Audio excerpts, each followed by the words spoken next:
He's been giving away free parking. Check the logs. Gene didn't move, didn't argue, just stood there while Faber pulled up the footage on his phone. That was how 6 years ended. Scott Faber slid the still frame across the desk without a word. Gene at the exit barrier, hand on the button, a woman's car moving through without paying. Gene told him the truth. The woman had been crying before she even opened her car door, hands shaking when she reached for her wallet. He had seen that look before, the look of someone who just lost something they can never get back. He pressed the button and let her go. Faber leaned back. Your feelings are not a business expense, Gene. This is the third time.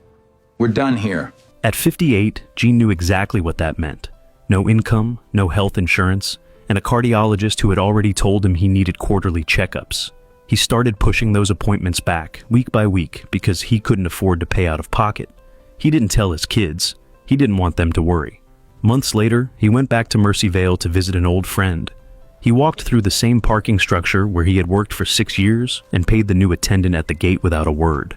Standing on the other side of that barrier, he felt the full weight of everything he had lost. 2 years passed. Then, a letter arrived. An invitation to a ribbon-cutting ceremony for a new parking management company awarded the contract at Mercyvale Hospital. No explanation. Just a name at the bottom. Beverly Stanton. And tucked inside the envelope was a small printed photograph from the security camera.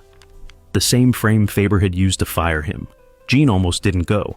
At the ceremony, Beverly stepped up to the microphone and told the room about a morning 2 years ago when she had driven to the hospital to sign paperwork after her husband died. Her credit cards were nearly maxed from 3 weeks of ICU bills.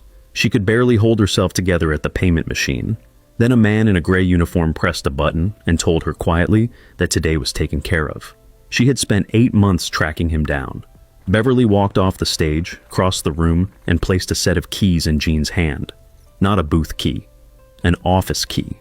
Director of Field Operations. The position Faber once held. Double the salary.